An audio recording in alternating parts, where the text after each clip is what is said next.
is more of an explanation post than anything else, so I'm just going to wander around looking at stuff and while I talk about landrace gardening. Up until probably the early 30s, landrace gardening was the norm rather than an exception. People saved their own seeds, they bred for the varieties that they enjoyed eating, and they didn't have the obsession with a single variety or a single type of food the way we do now. The plants that we talk about when we talk about heirloom seeds are honestly severely inbred.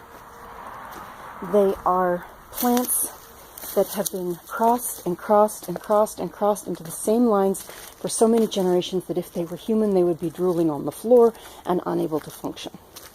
So, when you talk about plants, they, in order to thrive, they require just as much genetic variety as humans do. And we acknowledge to ourselves that humans, that inbreeding is not good for people. And yet, with our plants, and to some extent with our animals, we try to breed for specific traits, and it doesn't necessarily work well. So like I said, it's a lot of rambling, just walking around looking at stuff. So in order to preserve the strength that plants need in order to thrive, we have to take it a little bit further than just saying, I want an heirloom plant. I want a plant that can give me the same taste every time and the same growth habits and all these things. When we look at a plant, I'm looking at the plums right now, but when we look at a plant, we have an obsession with making sure that we have that perfect taste. And we really risk the ability of those plants to thrive in any environment except the one that they were specifically bred for. Landrace gardening goes back to the roots of our ancestors, trying to reestablish that genetic diversity that allowed these plants to thrive in the first place. Looks like the currants are starting to ripen just a little bit. A little bit of those. I don't know how well you can see that.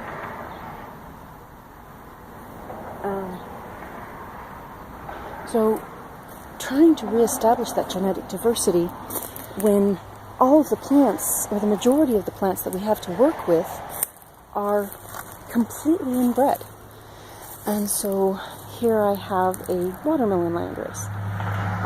Working with 6 and this year 7, 8 varieties. I interbred them last year, and this year is our first generation hybrids. Second generation will show some true mixing, and by 2020 I should be getting true mixes that will show us what this landrace is capable of. To give you an example, I did absolutely, well, I can't say that. I did very little with the watermelons. I planted the seeds, and I ignored them. The ones that were eaten by bugs, I left. They didn't survive, so I just ignored them. The ones that were nipped by the cold did not survive. The ones that came up without seed leaves, which there were a couple, I just completely ignored them, let them die. Eventually, the ones that hung on, I pulled. There's some pear trees under there. But I ended up with 8. 3 of those, not 3 of those 8, but 3 of the 25, are actually transplanted here into the garden. Now, remembering that these plants survived their seed period with very little water. I mean, very little. There were times when I just completely forgot to water them. But they still survived, and they came up. Now, this is a cull. This is one of the ones that I'm not going to keep seeds for, or not planning to keep seeds for the Landrace. I may keep seeds for it separate, but not for the Landrace. These were transplanted into the garden, and are actually thriving. Now, remembering that these plants started out with very little water in what you might consider extremely bad circumstances. The soil was completely sand, no amendments, a lot of rock, a lot of sand, a lot of heat, and yet they're thriving. So there were a couple of others that I transplanted out into the front that I ran into something very interesting. These plants had survived in what were essentially drought conditions. And I transplanted them into the front, and I made sure that they got watered, and I made sure that they got their fertilizer, and they died. And I was really confused by that, and then I realized that these plants were started, and in essence selected for bad water, bad soil, bad sun, and here I was giving them everything that they had been selected not to need. So I've got some of those up front. I'm not really going to go up that far, I don't think. Anyway, we'll see. But so the last one, I transplanted it into its new spot out in front, and I watered it, and it started to die. Wait a minute, what's going on? So I found, I pulled the water off, first of all, and the water, and the watermelon immediately started to perk up. When I stopped watering it every day, thinking that it needed that, it immediately started to perk up. So here we have plants that have been selected only for one generation, but have been selected for drought conditions. And the ability of those plants to survive wetter environments has been severely limited. Over generations, I'm going to select plants that actually thrive in desert, no water, low water, not no water, but low water,